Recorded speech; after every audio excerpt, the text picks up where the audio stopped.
Yeah, you mentioned that your own family members suffered in silence due to stigma.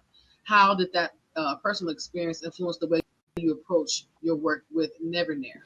Well, I come from a multi-race family. My dad's Puerto Rican, my sister's African American, and all her kids are Dominican. And she's got three boys now that are in their 30s, I guess, late 20s, early 30s. And she has her other side of the family, her father and her other sisters and stuff. And I guess that because my mother wasn't around, so I guess they more raised her than my mother did. So she grew up with the same kind of conditioning, that generational conditioning that affects the communities of color with the mental health stigma. And her sons were passed on that stigma as well, that same way of looking at things. And they've been through, especially my youngest nephew has been through a lot. And I remember about 4 years ago, he approached me asking me if I would help him get into therapy. And I was like, absolutely. Say the word and we'll do it. And my sister said no. And, so that made me realize just how deep that conditioning is, because what he went through was pretty heavy.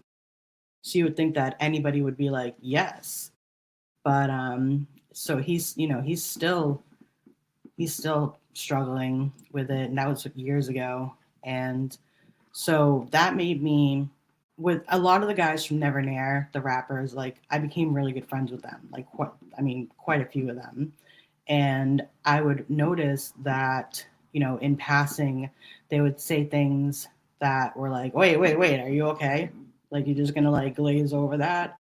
And it just wasn't their thing to talk about it. And having, watched my nephews grow up, I knew, like, don't push it, and just let them, all I could do was let them know that when they were ready to talk about it, talk to me about it. I'm here. So that's like how I approach that with them. Yeah, no, I understand. And in the African American community, it's like pray about it, take it to God, but don't take it to the therapist. Keep the fuck out your business. So I Right. 100% understand, and it's not healthy. I'm as the black woman, I'm going to say that it is not healthy. And I did go to therapy. Now, did therapy work for me? No, but coaching did, which to me is still a form of therapy. To me, um, Yeah. I still needed to seek help, and it wasn't until I sought help. You know how many people like have tried to commit suicide in our community because of them not being, or have.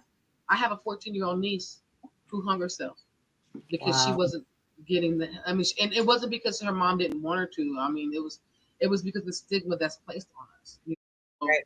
yes, it's really really really bad. It's really bad, and I'm glad that you are shining a light on something that a lot of people are still a little ashamed to talk about, because if we don't talk about it, we're never gonna heal, we're never gonna grow as a community. So I do appreciate you being the voice for some of us who just to shut the hell up. You better not. You better keep it in your house. So thank you so much.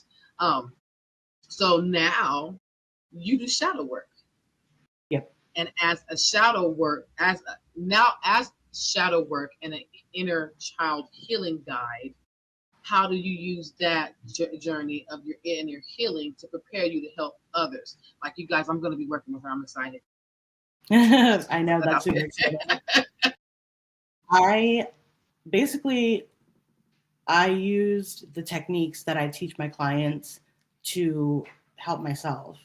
And I'm not saying, I mean, it's been like 10 years, that I've been working on these things, and I'm not healed. You don't heal, it doesn't go away, but you learn to cope in better ways with things instead of using drugs or gambling or sex addiction or all of those things that manifest when you don't take care of your trauma, you know?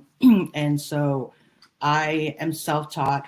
I taught myself everything I know about, inner child healing and shadow work. And I'm actually going to Maharishi University. I'll be starting that soon. So I'm trying to figure out how I'm going to add that to whatever else I got going on. But, I just wanted to be like, I want to learn techniques that I don't know so that I can share them with other people. And it's just really important to me that people can feel what it feels like to work through trauma.